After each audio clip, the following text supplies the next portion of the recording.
Assalamualaikum warahmatullahi wabarakatuh. Welcome back to my channel. Apa kabar kalian semua seluruh subscriber setia yang hari ini sudah memberikan support dan dukungan terhadap channel ini. Terima kasih banyak untuk kalian mungkin sudah menekan tombol subscribe, like, dan udah ngesar-ngesar semua video-video kita ya. Dan mudah-mudahan kebaikan kalian hari ini akan digantikan dengan kelimpahan rahmat dan rezeki sehingga kita semua segera terbebas dari segala macam himpitan hidup hari ini, termasuk di dalamnya hutang di aplikasi pinjaman uang online. Oke, sebelum memulai video ini aku pengen mengabsen kalian terlebih dahulu. Kalian yang menonton video ini dari daerah mana saja, dan kalian bisa menuliskannya di kolom komentar di bawah video ini supaya kalian bisa saling berinteraksi dan bertukar informasi. Aplikasi ABC ini apa benar ya udah pernah mendatangin kalian di daerah kalian? Baik ya. Hari ini kita pengen ngebahas tentang hutang di aplikasi pinjol legal OJK yang sudah melewati batas 90 hari.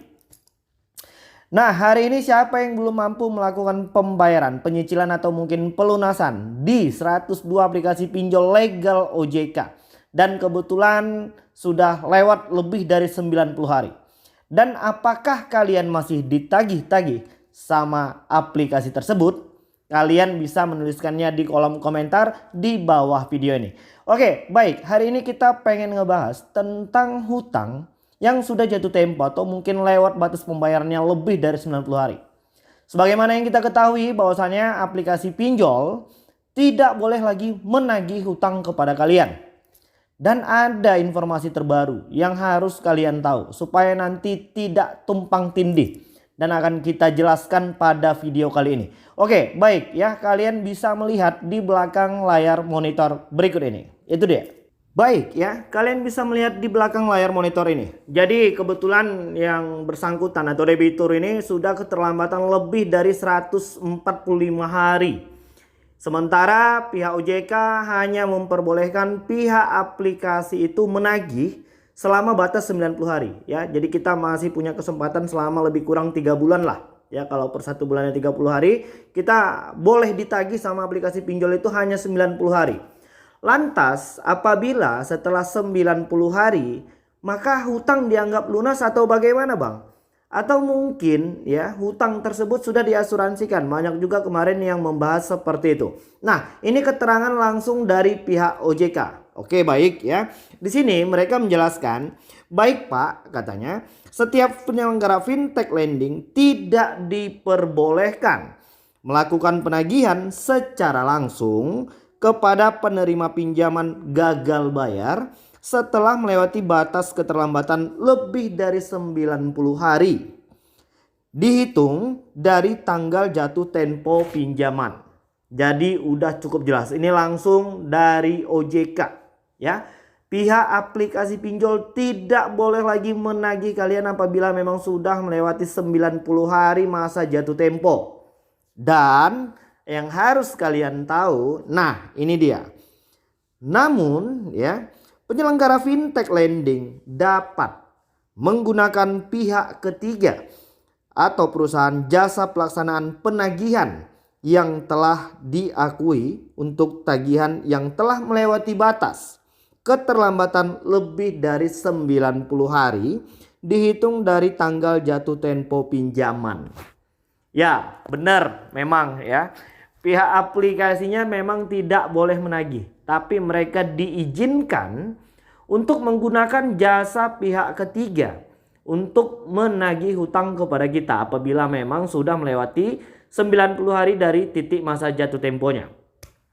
Dan yang sekarang menjadi masalah ya, apakah tim penagihan atau DC, debt collection atau debt collector lapangan dari aplikasi-aplikasi yang menggunakan jasa pihak ketiga ini memang benar sudah mendapatkan dan diakui baik secara sertifikasi ataupun legal standingnya ya. Tapi OJK udah ngasih tahu ya, pihak aplikasi tidak boleh menagih hutang kalian apabila memang sudah melewati 90 hari masa jatuh tempo. Tapi mereka boleh menggunakan jasa pihak ketiga. Nah, ini yang tambah ribet ya kan.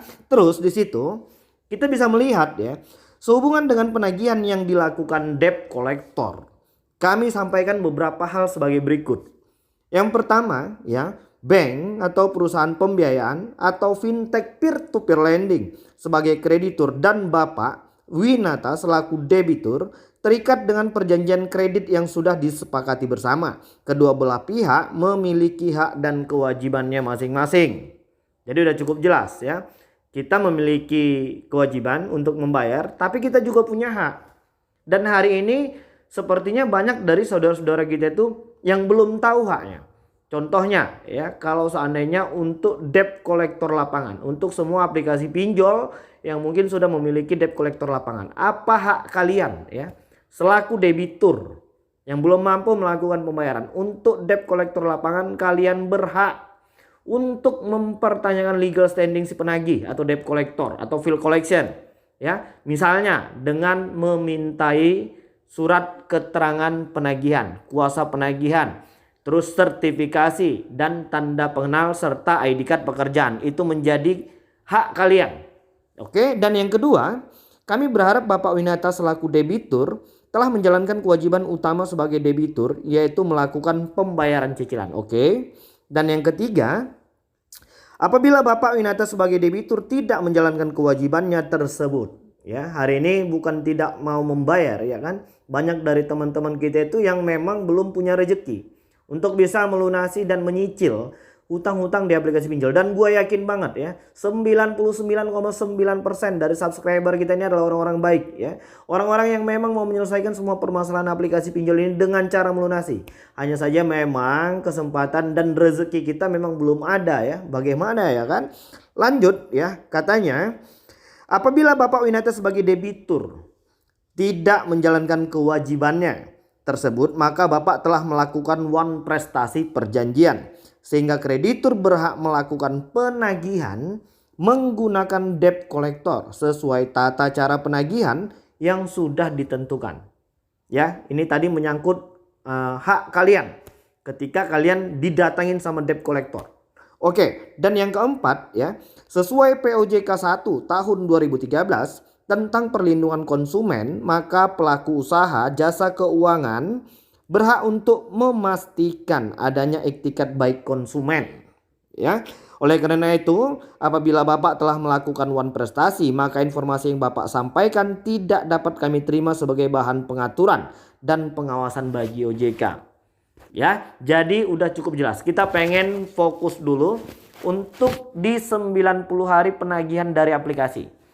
Ya, aplikasi tidak boleh lagi menagih hutang kalian yang sudah melewati masa jatuh tempo lebih dari 90 hari. Itu langsung dari pihak OJK ya. Dan mereka boleh ya menagih menggunakan jasa pihak ketiga. Ini sebenarnya agak gimana ya? Ya, aplikasi katanya tidak boleh menagih tapi boleh dialihkan. Kalau saran aku ya untuk kepada pihak OJK ya, agar kalau memang tidak boleh ditagih ya bagaimana? Apakah si debitur, kalau kemarin-kemarin ya sepengetahuan aku itu, kalau memang kita belum mampu melakukan pembayaran lebih dari 90 hari, maka data-data pribadi kita akan masuk ke dalam data pusat fintech lending ya kalau nggak salah. Maka kita akan dipersulit untuk melakukan pengajuan kembali di semua aplikasi pinjol yang legal OJK. Nah, hari ini bagaimana dengan yang ilegal? Kalau yang ilegal itu tidak punya aturan. Aturan yang mereka buat itu hanya untuk menguntungkan mereka. Hanya untuk memaksa kalian bagaimana caranya agar kalian tetap membayar. Misalnya dengan cara menyebarkan data, mempermalukan kalian, ya, mengganggu semua kontak darurat. Kalau untuk di aplikasi pinjol ilegal itu tidak perlu dibayar lagi, ya. Apabila memang mereka tidak mau bernegosiasi dengan baik, apabila mereka masih tetap memaksakan kalian ya untuk membayarkan sejumlah tagihan yang tertera di aplikasi mereka. Ya, negosiasikan saja. Terus banyak pertanyaan ya. Kemarin kita juga udah bertanya kepada pihak OJK bagaimana cara mengurangi ya suku bunga denda yang tertera di aplikasi pinjol yang legal OJK. Jadi pihak OJK itu menyarankan kepada debitur yang hari ini sudah memiliki denda bunga ya dan biaya penagihan yang banyak, kalian bisa melakukan meminta ya untuk pengurangan biaya denda dan bunga kepada pihak aplikasi, bukan kepada si pihak debt collection, bukan kepada pihak DC. Ya, kemarin-kemarin ini banyak juga yang sudah tertipu ya. Banyak yang mengaku bahwasannya mendapatkan penawaran hanya untuk membayar pokoknya saja. Ketika sudah dibayarkan, tapi hutangnya masih tetap ada di aplikasi tersebut. Jadi, aku pengen mengingatkan kepada kalian yang ingin meminta pemotongan biaya denda dan bunga harus memang benar-benar pasti dari pihak aplikasi, bukan dari pihak yang lain. Dan aku juga pengen mengingatkan agar untuk selalu melakukan pembayaran, penyicilan dan pelunasan itu kepada nomor virtual akun, bukan nomor rekening pribadi. Ya, jadi udah cukup jelas untuk penagihan yang 90 hari ke atas itu diperbolehkan oleh pihak OJK kepada pihak aplikasi untuk menggunakan jasa pihak ketiga yang sudah diakui, yang memiliki sertifikasi. Dan kita pengen tahu nih ya, semoga saja AFPI atau OJK merilis ya debt collector, debt collection atau fill collection yang memang sudah diakui. Misalnya dari PTA, PTB, PTC atau mungkin dari perusahaan ini itu segala macam. Jadi nanti masyarakat bisa jauh lebih tahu ya, apa benar nih ya pihak fill collection, debt collector atau debt collection ini memang sudah memiliki legal standing yang jelas ya, memang sudah memiliki sertifikasi dan ini itu segala macam. Oke, baik ya. Jadi mungkin itu dulu yang bisa saya sampaikan. Dan mudah-mudahan video ini bermanfaat untuk kita semua. Assalamualaikum warahmatullahi wabarakatuh.